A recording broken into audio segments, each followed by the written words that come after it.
ಅರುಂಧತಿ. ಆ ಧ್ವನಿ ಕೇಳಿ ಮಿಂಚು 4 ಹೆಜ್ಜೆ ಮುಂದಿಟ್ಟು ತಕ್ಷಣ ಭಯದಿಂದ ಓಡ್ಬಂದು ತಪಸ್ಯ ಹಿಂದ್ಗಡೆ ಬಚ್ಚಿಟ್ಕೊಂತು.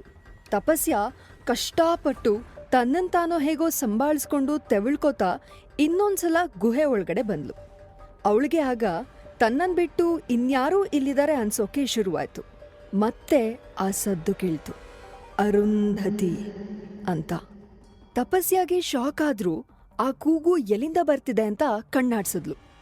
ಅವಳಿಗೆ ಆಗ ಗುಹೆಯ ಮತ್ತೂ ಒಳಗೆ ನೀಲಿ ಕಣ್ಗಳು ಹೊಳಿತಾ ಇರೋದು ಕಾಣಿಸ್ತು. ಆಗ ತಪಸ್ಯ, ಯಾರದು? ಅಲ್ಲಿರೋದು ಯಾರು ಅಂತ ಕೂಗಿದ್ಲು. ನೀನ್ ಸಾಯ್ತಾ ಇದೀಯಾ ಅನ್ನೋ ಧ್ವನಿ ಆ ಕಡೆಯಿಂದ ಬಂತು ಅಷ್ಟೆ. ತಪಸ್ಯ ಸರಿಯಾಗಿ ಗಮನಿಸಿದಾಗ ಅಲ್ಲೊಬ್ಬ ವ್ಯಕ್ತಿ ಕಾಣಿಸ್ದ. ಅವನ್ ಕಣ್ಗಳು ಸಮುದ್ರದ ತರ ನೀಲಿಯಾಗಿತ್ತು. ಅವನು ಸುಮಾರು 25 ವರ್ಷದ ಹುಡುಗನ್ ತರ ಕಾಣಿಸ್ತಿದ್ದ. ಅವನ್ ಬಟ್ಟೆ ಅಲ್ಲಲ್ಲಿ ಹರಿದು ಕೊಳೆಯಾಗಿತ್ತು. ಅವನ್ಗೆ ರೇಷ್ಮೆಯಂತ ಕೂದ್ಲಿತ್ತು. ಅವನ್ ಕುರುಚಲು ಗಡ್ಡ ಅವನ್ ಕೆನ್ನೆನ ಅಪ್ಕೊಂಡಿತ್ತು. ಅವನು ಸ್ನಾನ ಮಾಡಿ ತುಂಬಾ ದಿನ ಆಗಿದೆ ಅನ್ನೋ ಹಾಗೆ ಅನಿಸ್ತಾ ಇತ್ತು. ಎಷ್ಟೋ ದಿವಸಗಳಿಂದ ಅಲ್ಲೇ ಯಾರೋ ಅವನ್ನ ಕಟ್ ಹಾಕಿದ ಹಾಗೆ ಕಾಣಿಸ್ತಾ ಇದ್ದ. ಆದ್ರೆ ಅಷ್ಟು ದಿನದಿಂದ ನೀರು ಊಟ ಇಲ್ದೇ ಇದ್ರೂ ಅವನು ವೀಕ್ ಆಗಿರ್ಲಿಲ್ಲ. ಅವನ ಮುಖದಲ್ಲಿ ಒಂದು ಸೆಳೆತ ಇತ್ತು. ಅವನ 2 ಕೈಗಳು ಸರಪಳಿಯಿಂದ ಬಂಧಿಯಾಗಿದ್ವು. ಅವನ ಕಣ್ಣನ್ನೇ ನೋಡ್ತಾ ತಪಸ್ಯ ಕಳ್ದ್ಹೋದ್ಲು. ಅವನು ಅರುಂಧತಿ ಅಂತ ಮತ್ತೆ ಅಂದ. ತಪಸ್ಯ, ನಾನು ಅರುಂಧತಿ ಅಲ್ಲ, ತಪಸ್ಯ, ನೀವ್ಯಾರು ಅಂತ ನೋವಲ್ಲೇ ಅಂದ್ಲು. ಅಷ್ಟ್ರಲ್ಲಿ ಮಿಂಚು ಅವಳನ್ನ ಎಚ್ಚರಿಸ್ತು. ತಪಸ್ಯ, ಇವನು ಭಯಾನಕವಾಗಿದ್ದಾನೆ. ನಂಗ್ಯಾಕೋ ಇವನು ಡೇಂಜರ್ ಅನ್ಸ್ತಾ ಇದ್ದಾನೆ. ಬಂದಿಯಾಗಿರೋ ವ್ಯಕ್ತಿನ ನೋಡಿ ತಪಸ್ಯ ಮನ್ಸಲ್ಲಿ ಒಂದು ಉಪಾಯ ಹೊಳಿತು. ಆ ಹುಡುಗನ ಹತ್ರ, ನಾನು ನಿಮ್ನ ಸರಪಳಿಯಿಂದ ಬಿಡಿಸ್ತೀನಿ, ಅದ್ರ ಬದಲಾಗಿ ನೀವು ನನ್ನ ಇಲ್ಲಿಂದ ಆಚೆ ಕರ್ಕೊಂಡು ಹೋಗ್ಬೇಕು ಅಂದ್ಲು. ಆದ್ರೆ ಆ ನೀಲಿ ಕಣ್ಣಿನ ವ್ಯಕ್ತಿಯಿಂದ ಯಾವುದೇ ಉತ್ತರ ಬರ್ಲಿಲ್ಲ. ನಿಮ್ಮ ಈ ಮೌನನ ನಾನು ಒಪ್ಗೆ ಅಂತ ಅನ್ಕೋತೀನಿ ಅಂದ್ಲು ತಪಸ್ಯ. ಆದ್ರೆ ಮಿಂಚುಗ್ ಮಾತ್ರ ಆ ವ್ಯಕ್ತಿ ಡೇಂಜರಸ್ ಅನ್ನೋ ಭಯ ಕಾಡ್ತಾನೆ ಇತ್ತು. ಅದಕ್ಕಾಗಿ ಮಿಂಚು ಕಪ್ಪು ಹೊಗೆ ರೂಪದಲ್ಲಿ ತಪಸ್ಯನ ಬೆನ್ ಹಿಂದೆ ಹೋಗಿ ಅಡುಕೊಂಡಿತ್ತು. ತಪಸ್ಯಾಗೆ ಮಾತ್ರ ಕೇಳೋ ತರ, ಬೇಡ ತಪಸ್ಯ, ನನ್ ಮಾತ್ ಕೇಳು, ನೀನ್ ಇವನಿಗೆ ಸಹಾಯ ಮಾಡ್ಬೇಡ, ಅವನ್ ಯಾಕೋ ಸರಿ ಇಲ್ಲ ಅಂತ ನಂಗೆ ಅನ್ನಿಸ್ತಾ ಇದೆ ಅಂತ ಮಿಂಚು ಹೇಳ್ತು. ಆದ್ರೆ ತಪಸ್ಯಾಗೆ ಆ ಹುಡುಗನ ಹತ್ರ ಸಹಾಯ ಕೇಳೋದು ಅನಿವಾರ್ಯ ಆಗಿತ್ತು. ಅವಳಿಗೆ ಬೇರೆ ದಾರಿನೇ ಇರ್ಲಿಲ್ಲ. ಹಾಗಾಗಿ ತಪಸ್ಯ ಮಿಂಚು ಮಾತ್ ಕೇಳ್ದೆ ತನ್ನ ಹೇರ್ಪಿನಿಂದ ಆ ಹುಡುಗನ್ ಕೈಗೆ ಕಟ್ಟಿರೋ ಸರಪಳಿಯ ಲಾಕ್ನ ತೆಗೆದ್ಲು. ಪೂರ್ತಿ ಕಟ್ಟನ್ನೆಲ್ಲ ಬಿಚ್ಚೋ ಅಷ್ಟ್ರಲ್ಲಿ ತಪಸ್ಯ ಎಚ್ಚರ ತಪ್ಪಿ ಬಿದ್ಲು. ಅವಳು ಅವನ್ನ ಬಿಡಿಸ್ತಿದ ಹಾಗೆ ನೀಲಿ ಕಣ್ಣಿನ ವ್ಯಕ್ತಿ ವಿಚಿತ್ರವಾಗಿ ನಕ್ಕ. ಅವನು ತನ್ನ ಬಲಿಷ್ಠವಾದ ಕೈಗಳಿಂದ ತಪಸ್ಯನ ಎತ್ಕೊಂಡ. ಅದ್ನ ನೋಡಿ ಕಪ್ಪು ಹೊಗೆ ರೂಪದಲ್ಲಿದ್ದ ಮಿಂಚುಗೆ, ಅಯ್ಯೋ, ಈ ಮನುಷ್ಯ ನನ್ ಒಡ್ತಿಗ್ ಏನ್ ಮಾಡ್ಬಿಡ್ತಾನೋ ಅಂತ ತುಂಬಾ ಗಾಬರಿ ಆಯ್ತು. ಐಸ್ ತರ ಕೋಲ್ಡ್ ಆಗಿದ್ದ ತಪಸ್ಯಾಗೆ ಅವನ ಮೈ ಬಿಸಿ ಸ್ಪರ್ಶಕ್ಕೆ ಬೆಚ್ಚಗಿನ ಫೀಲ್ ಆಯ್ತು. ಅವನ ಬೆಚ್ಚಗಿನ ಸ್ಪರ್ಶದಿಂದ ನಿಧಾನಕ್ಕೆ ಎಚ್ಚರ ಆಗೋ ತರ ಆಯ್ತು ತಪಸ್ಯಾಗೆ. ಅವಳು ಕಣ್ಬಿಟ್ಟು ಅವನ ನೀಲಿ ಕಣ್ಗಳನ್ನ ಬಿಟ್ಟು ಬಿಡದೆ ನೋಡ್ತಾ ಇದ್ಲು. ಆಗ ಅವನು, ನಿಂಗೆ ನನ್ ಕಂಡ್ರೆ ಭಯ ಆಗ್ತಿಲ್ವಾ ಅಂತ ಕೇಳ್ದ.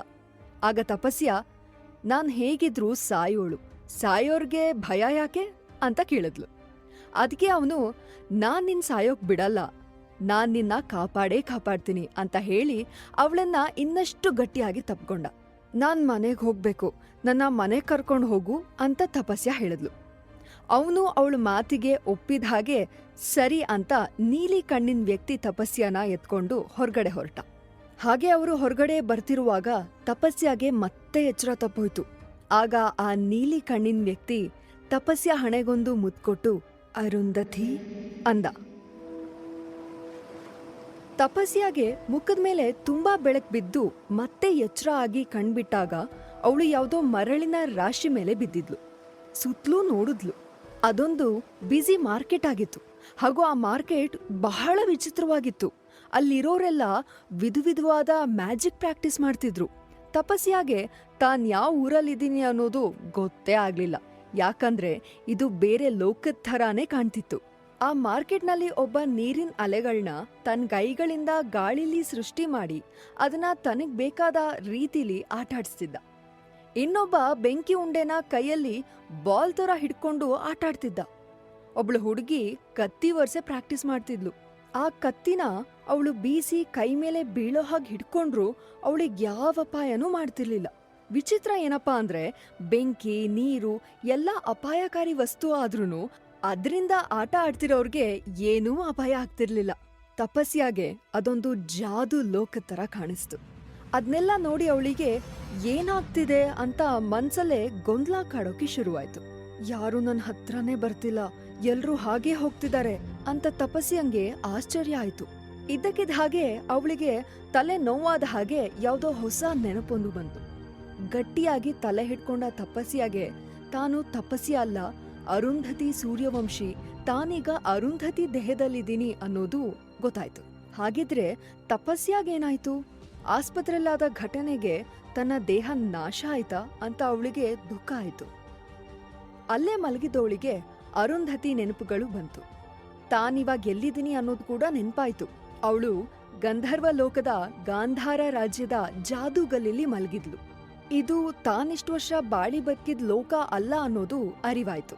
ಯಾರೂ ಯಾಕೆ ನನ್ನ ಹತ್ರ ಬರ್ತಾ ಇಲ್ಲ, ಅರುಂಧತಿ ಅಷ್ಟು ಕೆಟ್ಟವಳ ಅಂತ ಅಂದ್ಕೊಳ್ಬೇಕಾದ್ರೆ ಅಪಾಯಕಾರಿಯಾಗಿದ್ದ ಕೆಲವರು ಅವಳ ಹತ್ರ ಬರ್ತಾ ಇದ್ರು. ಆ ವ್ಯಕ್ತಿಗಳು ಮುಖ ಮುಚ್ಕೊಂಡು ಕೈಯಲ್ಲಿ ಕತ್ತಿ ಹಿಡ್ಕೊಂಡಿದ್ರು. ಇನ್ನೇನ್ ತಪಸ್ಯ ಅಲಿಯಾಸ್ ಅರುಂಧತಿಗೆ ಏಟ್ ಬೀಳ್ಬೇಕು ಅಷ್ಟ್ರಲ್ಲಿ ಒಂದಷ್ಟು ಜನ ಅಂಗರಕ್ಷಕರ ತರ ಇದ್ದೋರು ಬಂದು ಅವಳ ಮೇಲೆ ದಾಳಿ ಮಾಡೋಕ್ ಬಂದೋರ್ ಮೇಲೆ ಪ್ರತಿದಾಳಿ ಮಾಡಿದ್ರು. ಆಗ ಮಾರ್ಕೆಟ್ನಲ್ಲಿದ್ದ ಜನರೆಲ್ಲ ದಿಕ್ಕಾಪಾಲಾಗಿ ಓಡೋಕ್ ಶುರು ಮಾಡಿದ್ರು. 2 ನಿಮಿಷದ ಹಿಂದೆ ತುಂಬಿಕೊಂಡಿದ್ದ ಮಾರ್ಕೆಟ್ ಈಗ ಖಾಲಿ ಖಾಲಿಯಾಗಿತ್ತು. ತಪಸ್ಯಾಗೆ ಏನಾಗ್ತಿದೆ ಅನ್ನೋದು ಗೊತ್ತಾಗೋಷ್ಟ್ರಲ್ಲಿ ಅವಳಿಗೆ ಅಲ್ಲೇ ಎಚ್ಚರ ತಪ್ಪೋಯ್ತು. ತಪಸ್ಯ ಈಗ ಕಣ್ಬಿಟ್ಟಾಗ ಅರಮನೆಯಂತಹ ಮನೇಲಿ ಮೆತ್ತನೆಯ ಹಾಸಿಗೆ ಮೇಲೆ ಮಲಗಿದ್ಲು. ಅವಳನ್ನ ಅವಳು ಅರುಂಧತಿ ಅನ್ನೋ ಹೆಸರಲ್ಲಿ ಅಕ್ಸೆಪ್ಟ್ ಮಾಡ್ಕೊಳ್ಳೇಬೇಕು, ಅದೇ ದೇವರ ಇಚ್ಛೆ ಅನ್ನೋದು ಅವಳಿಗೆ ಇಷ್ಟರಲ್ಲೇ ಅರಿವಾಗಿತ್ತು. ಅವಳ ರೂಮು ತುಂಬಾ ದೊಡ್ಡದಾಗಿ ಚೆನ್ನಾಗಿತ್ತು. ಬೇರೆ ಬೇರೆ ತರದ ಸುಂದರ ಹೂವುಗಳಿಂದ ಇಡೀ ಕೋಣೆನ ಅಲಂಕಾರ ಮಾಡಿದ್ರು. ಕೋಣೆ ಪೂರ್ತಿ ಒಂತರಹದ ಸುವಾಸನೆ ಹರಡಿತ್ತು. ಅವಳು ಹಾಗೆ ಕಣ್ಬಿಡ್ತಿದ್ದ ಹಾಗೆ ಅವಳ ಎದುರುಗಡೆ ಒಬ್ರು ತಾತ ಕೂತಿದ್ರು. ತಾತನ್ನ ನೋಡಿ ತಪಸ್ಯಾಗೆ ಶಾಕ್ ಆಯ್ತು. ಅರುಂಧತಿನ ನೋಡ್ತಿದ್ದ ಹಾಗೆ ಅವಳ ತಾತ, ಹುಚ್ಚ ಹುಡುಗಿ, ನೀನ್ ನನ್ ಮೊಮ್ಮಗಳಾಗಿ ಆತ್ಮಹತ್ಯೆ ಮಾಡ್ಕೊಳಕ್ ಹೋಗಿದ್ಯಾ? ಸಾಲಭಂಜಿಕಾ ಶಕ್ತಿ ಸಿಗ್ದೇ ಇದ್ರೆ ಏನಾಯ್ತು? ನೀನ್ ಹೆದ್ರೋ ಅಗತ್ಯನೇ ಇಲ್ಲ. ನಾನ್ ಯಾರು ಹೇಳು? ಮಹಾನ್ ಶಕ್ತಿಶಾಲಿ ಸುಧಾಂಶು ಸೂರ್ಯವಂಶಿ. ಈ ನಿನ್ ತಾತ ಯಾವಾಗ್ಲೂ ನಿನ್ ಜೊತೆಗೆ ಇರ್ತಾನೆ, ನೀನೇನೂ ತಲೆ ಕೆಡ್ಸ್ಕೋಬೇಡ ಅಂತ ಹೇಳಿದ್ರು. ಅರೇ ತಾತ ಅಂದ್ಲು ಅರುಂಧತಿ. ಅರುಂಧತಿ ಹಾಸಿಗೆ ಬಳಿ ಕೂತಿದ್ದೋರು ಅವಳ ತಾತ ಸುಧಾಂಶು ಸೂರ್ಯವಂಶಿ. ಅವರು ಗಾಂಧಾರ ರಾಜ್ಯದ ಮಹಾನ್ ವ್ಯಕ್ತಿ, ಹಾಗೆ ಸೇನೆಯ ಮುಖ್ಯಸ್ಥರಾಗಿದ್ರು. ಗಾಂಧಾರ ರಾಜ್ಯ ಅತಿ ಸಮೃದ್ಧವಾದ ರಾಜ್ಯ. ಅಲ್ಲಿಯ ಮಹಾರಾಜ ಅಮಾತ್ಯ. ಸುಧಾಂಶು ವಂಶಜರು ಮಹಾರಾಜರಿಗೆ ಬಹಳ ಆಪ್ತರು. ರಾಜ್ಯದ ರಕ್ಷಣೆಗೆ ಸೇನೆನ ಒದಗಿಸೋರಾಗಿದ್ರು. ಹಾಗಾಗಿ ಮಹಾರಾಜ ಅಮಾತ್ಯ ಸುಧಾಂಶುಗೆ ಬಹಳ ಗೌರವ ಕೊಡ್ತಿದ್ರು. ಇದರಿಂದಾಗಿ ಸುಧಾಂಶು ಕುಟುಂಬ ಸಕಲ ರಾಜ ವೈಭೋಗದಿಂದ ಸುಖವಾಗಿತ್ತು. ಸುಧಾಂಶು ಮನೆ ಕೂಡ ಯಾವುದೇ ಅರಮನೆಗಿಂತ ಕಡಿಮೆ ಇರಲಿಲ್ಲ. ಅಂತಹ ವ್ಯಕ್ತಿಯ ಮೊಮ್ಮಗಳಾಗಿದ್ಲು ಅರುಂಧತಿ. ತಪಸ್ಯಾಗೆ ಹೇಗೆ ತಾತನಿಂದ ಮೋಸ ಆಗಿತ್ತೋ ಆ ಥರ ಸ್ವಲ್ಪನೂ ಇಲ್ಲದೆ ಅರುಂಧತಿನ ಮನ್ಸಿಟ್ಟು ಪ್ರೀತಿಸೋರಾಗಿದ್ರು ಸುಧಾಂಶು. ಈಗಾಗಲೇ ಅವಳ ದೇಹದ ನೆನಪುಗಳು ಅವಳಿಗೆ ಬರೋಕೆ ಶುರುವಾಗಿದ್ರಿಂದ ಅರುಂಧತಿಗೆ ಈ ಒಳ್ಳೆ ತಾತನ ನೋಡಿ ಖುಷಿಯಾಯ್ತು. ಆ ಲೋಕದ ಬಗ್ಗೆ ಒಂದೊಂದೇ ವಿಷಯನ ನೆನಪಿಸ್ಕೊಳ್ಳೋಕೆ ಶುರು ಮಾಡಿದ್ಲು ಅರುಂಧತಿ. ಈ ಲೋಕದ ಜನರು ಪ್ರಕೃತಿಯ ಆರಾಧಕರು, ಪ್ರಕೃತಿನೇ ದೇವ್ರು ಅಂತ ನಂಬ್ದೋರು, ಪಂಚಭೂತಗಳನ್ನ ಭಕ್ತಿಯಿಂದ ಪೂಜಿಸೋರು. ಆ ಗಂಧರ್ವ ಲೋಕದವರು ಯಾರೂ ಸಾಮಾನ್ಯ ಮನುಷ್ಯರಾಗಿರ್ಲಿಲ್ಲ. ಇಲ್ಲಿರೋರೆಲ್ಲ ಗಂಧರ್ವರು, ಹಾಗೂ ಪ್ರತಿಯೊಬ್ಬರಿಗೂ ಹುಟ್ಟಾಗಿಂದನೇ ಒಂದು ವಿಶೇಷವಾದ ಶಕ್ತಿ ಇರ್ತಾ ಇತ್ತು. ಆ ಶಕ್ತಿ ಅವರ 18 ವಯಸ್ಸಿಗೆ ಬಂದಾಗ ಜಾಗೃತವಾಗ್ತಿತ್ತು. ಈ ಶಕ್ತಿನ ಸಾಲಭಂಜಿಕಾ ಶಕ್ತಿ ಅಂತ ಅವರು ಕರೀತಿದ್ರು. ಅಂದ್ರೆ ಇದೊಂಥರ ಸೂಪರ್ ಪವರ್ ಅಂತಾನೆ ಹೇಳ್ಬಹುದು. ಒಬ್ಬೊಬ್ಬರಿಗೆ ಈ ಸಾಲಭಂಜಿಕಾ ಶಕ್ತಿ ಒಂದೊಂದು ರೀತಿಲಿ ಸಿಗ್ತಾ ಇತ್ತು.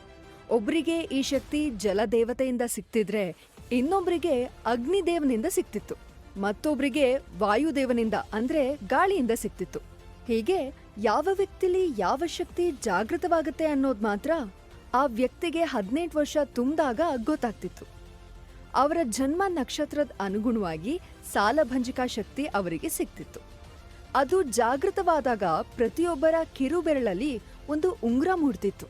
ಯಾರಿಗೆ ಯಾವ ಶಕ್ತಿ ಸಿಕ್ಕಿದೆ ಅಂತ ಆ ಉಂಗುರ ನೋಡಿದ್ರೆ ಗೊತ್ತಾಗ್ತಿತ್ತು. ಕೆಲವೊಂದ್ಸಾರಿ ಕೆಲವೊಬ್ರಿಗೆ ಈ ಉಂಗುರ ಕಾಣಿಸ್ತಾನೆ ಇರಲಿಲ್ಲ. ಅವ್ರನ್ನ ಕೆಲ್ಸಕ್ಕೆ ಬಾರದೇ ಇರೋರು, ನಿಷ್ಪ್ರಯೋಜಕರು ಅಂತೆಲ್ಲ ಗಂಧರ್ವ ಲೋಕದಲ್ಲಿ ಕರೀತಿದ್ರು. ಇದೆಲ್ಲ ನೆನಪಾಗಿ ಅರುಂಧತಿ ತನ್ನ ಕೈ ಬೆರಳು ನೋಡ್ಕೊಂಡ್ಲು.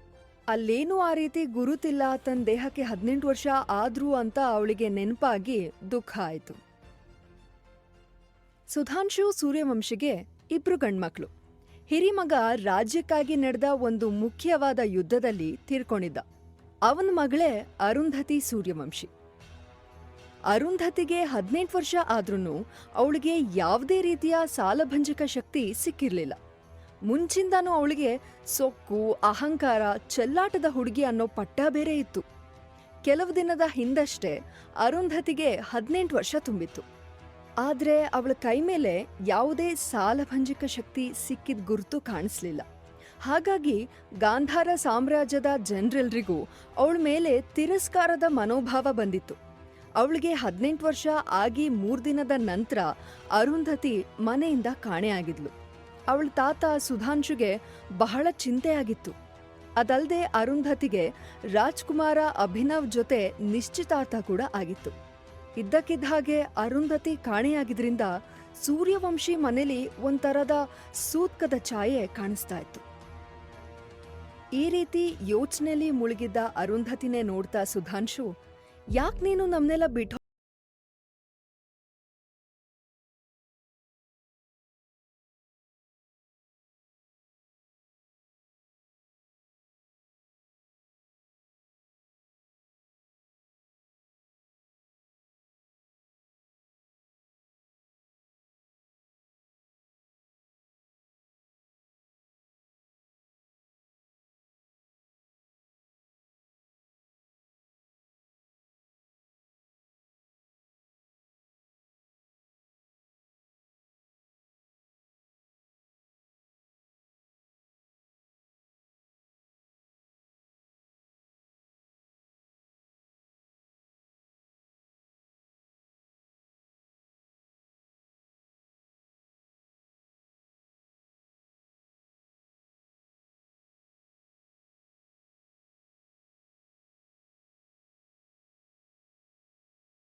ಅಭಿನವ್ ಬದಲು ಕಪ್ಪು ಬಟ್ಟೆ ಹಾಕೊಂಡಿರೋ ಒಬ್ಬ ವ್ಯಕ್ತಿ ನಿಂತಿದ್ದ.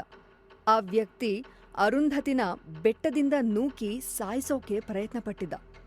ಅರುಂಧತಿ ಆತ್ಮಹತ್ಯೆ ಮಾಡ್ಕೊಳ್ಳೋಕೆ ಹೋಗಿರ್ಲಿಲ್ಲ. ಬದಲಾಗಿ ಅವಳ ಮೇಲೆ ಒಂದು ಕೊಲೆ ಪ್ರಯತ್ನ ನಡೆದಿತ್ತು. ಕೊಲೆ ಪ್ರಯತ್ನ ಮಾಡ್ದೋನು ರಾಜ್ಕುಮಾರ ಅಭಿನವ್ ಹೌದೋ ಅಲ್ವೋ ಅನ್ನೋದು ಅರುಂಧತಿಗೆ ಗೊತ್ತಿರಲಿಲ್ಲ. ಆದ್ರೆ ಆ ಘಟನೆಗೂ ಅಭಿನವ್ಗೂ ಯಾವುದೋ ಒಂದು ಸಂಬಂಧ ಖಂಡಿತ ಇದೆ ಅನ್ನೋದು ಅವಳಿಗೆ ಸ್ಪಷ್ಟ ಆಯ್ತು. ಕೊನೆಗೆ ಅವಳಿಗೆ ಉಳಿದಿದ್ದ ಪ್ರಶ್ನೆ ಇಷ್ಟೆ: ತಪಸ್ಯಾದ ತಾನು ಆ ಆಸ್ಪತ್ರೆ ಸ್ಫೋಟದಲ್ಲಿ ಸಾಯ್ದೆ ಈ ಲೋಕಕ್ಕೆ ಬಂದಿದ್ ಹೇಗೆ ಅಂತ. ಆಗ ಆರ್ಯ ಅವಳ ಯೋಚನೆ ಅರ್ಥ ಆದೋರ್ ತರ ನಕ್ಕ. ಅವನನ್ನ ನೋಡಿ ಅರುಂಧತಿ ಮುಖ ಗಾಬರಿಗೊಂಡ್ತು. ಗಾಂಧಾರ ರಾಜ್ಯ ವಿಸ್ತರಣೆ ಕಾರ್ಯದಲ್ಲಿ ಸುಧಾಂಶು ಸೂರ್ಯವಂಶಿ ಪಾತ್ರ ತುಂಬಾ ದೊಡ್ಡದು. ಸುಧಾಂಶುನ ಎದುರು ಹಾಕೊಳ್ಳೋ ಧೈರ್ಯ ಗಾಂಧಾರ ರಾಜ್ಯದಲ್ಲಿ ಯಾರಿಗೂ ಇರಲಿಲ್ಲ. ಅವನು ಬಹಳ ಶಕ್ತಿಶಾಲಿ ಮತ್ತೆ ಅಷ್ಟೇ ಬುದ್ಧಿವಂತನೂ ಆಗಿದ್ದ. ತುಂಬಾ ವಿಷಯಗಳಲ್ಲಿ ಮಹಾರಾಜ ಅಮಾತ್ಯ ಕೂಡ ಸುಧಾಂಶು ಸೂರ್ಯವಂಶಿಯನ್ನ ಕೇಳಿ ಕೆಲವು ನಿರ್ಣಯಗಳನ್ನ ತಗೋತಿದ್ದ. ಆದ್ರೆ ಸುಧಾಂಶು ಕುಟುಂಬ ತುಂಬಾ ಚಿಕ್ಕದಾಗಿತ್ತು. ಸುಧಾಂಶು ಕುಟುಂಬದಲ್ಲಿ ದೊಡ್ಡವನು ಅಂಗದ ಸೂರ್ಯವಂಶಿ ಯುದ್ಧದಲ್ಲಿ ತೀರ್ಕೊಂಡಿದ್ರೆ, ಚಿಕ್ಕವನು ಭರತ ಸೂರ್ಯವಂಶಿ ಯುದ್ಧದಲ್ಲಿ ಗಾಯಗೊಂಡು ತನ್ನ 2 ಕಾಲಿನ ಸ್ವಾಧೀನ ಕಳ್ಕೊಂಡಿದ್ದ. ಇನ್ನು ಉಳ್ದೋಳು ದುರಹಂಕಾರಿ ಅಂತಾನೆ ಹೇಳ್ಸ್ಕೊತಾ ಇದ್ದಿದ್ ಅರುಂಧತಿ. ಸೂರ್ಯವಂಶಿ ಭವನ ಮಲ್ಗಿದ್ ಹುಲಿ ತರ ಇತ್ತು. ಯಾಕಂದ್ರೆ ಶಕ್ತಿಶಾಲಿಯಾದ ಸುಧಾಂಶುಗೆ ಆಗ್ಲೇ ವಯಸ್ಸಾಗಿತ್ತು. ಯುದ್ಧದಲ್ಲಿ ಒಂದು ಮಗನ್ನ ಕಳ್ಕೊಂಡಿರೋದ್ರ ಜೊತೆಗೆ ಉಳ್ದ ಒಬ್ಬ ಮಗ ಇದ್ರೂ ಇಲ್ದಂತಾಗಿದ್ದ. ಈ ಎಲ್ಲಾ ಘಟನೆಗಳು ಸುಧಾಂಶುನ ಇನ್ನಷ್ಟು ಕಂಗೆಡ್ಸಿತ್ತು. ಜೊತೆಗೆ ವಯಸ್ಸು ಕೂಡ ಆಗಿದ್ರಿಂದ ಆರೋಗ್ಯ ಆಗಾಗ ಹದಗೆಡ್ತಿತ್ತು. ಸುಧಾಂಶುಗೆ ತಾನಿನ್ ಹೆಚ್ಚು ದಿನ ಬದುಕೋಲ್ಲ ಅನ್ನೋ ಸತ್ಯ ಕೂಡ ತಿಳಿದಿತ್ತು. ಈ ಕಡೆ ಅರುಂಧತಿ ಆರ್ಯನ್ನೇ ನೋಡ್ತಾ ಇದ್ಲು.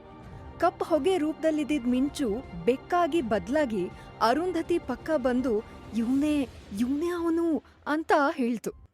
ಸುಧಾಂಶು ಅರುಂಧತಿ ಎದುರಿಗಿದ್ದಷ್ಟು ಹೊತ್ತು ಅಡುಕೊಂಡ್ ಕೂತಿದ್ ಮಿಂಚು ಇವಾಗ ಹೊರಗ್ ಬಂದು ಮಾತಾಡೋಕ್ ಶುರು ಮಾಡಿತ್ತು. ಆದ್ರೆ ಮಿಂಚು ಅರುಂಧತಿ ಕಣ್ಣಿಗ್ ಬಿಟ್ಟು ಬೇರೆ ಯಾರ್ ಕಣ್ಣಿಗೂ ಕಾಣಿಸ್ತಿರ್ಲಿಲ್ಲ. ಹಾಗೆ ಅದ್ರ ಮಾತು ಬೇರೆ ಯಾರಿಗೂ ಕೇಳಿಸ್ತಿರ್ಲಿಲ್ಲ. ಅರುಂಧತಿ ಮಿಂಚು ಮಾತಿಗೆ ಲಕ್ಷ್ಯ ಕೊಡ್ತಿರ್ಲಿಲ್ಲ. ಅವಳಿಗೆ ತಾತ ಹೇಳಿದ ಮಾತುಗಳು ಮತ್ತೆ ಮತ್ತೆ ಕೇಳಿಸ್ತಾ ಇತ್ತು. ಇವನು ನಿನ್ ದೂರದ ಅತ್ತೆ ಮಗ, ನಿನ್ನ ನಿನ್ಮೇಲ್ ನೋಡ್ಕೋತಾನೆ ಅಂತ ಹೇಳಿದ್ದು ನೆನ್ಪಾಯ್ತು. ಆದ್ರೆ ಅರುಂಧತಿಯ ನೆನಪುಗಳಲ್ಲಿ ಎಲ್ಲೂ ಆರ್ಯ ಇರ್ಲಿಲ್ಲ. ಆಗ ಆರ್ಯ, ಆರಾಮಾಗಿದ್ಯಾ ಅರುಂಧತಿ ಅಂದ. ಆಗ ಅವಳಿಗೆ ಯಾರು ಅಂತ ಗೊತ್ತಾಯ್ತು. ನನ್ನ ಗುಹೆಯಿಂದ ಕಾಪಾಡಿದ್ ನೀಲಿ ಕಣ್ಣಿನ ವ್ಯಕ್ತಿ ಇವನೇ ಅಂತ ಶಾಕಲ್ಲಿ ಹೇಳಿದ್ಲು ಅರುಂಧತಿ.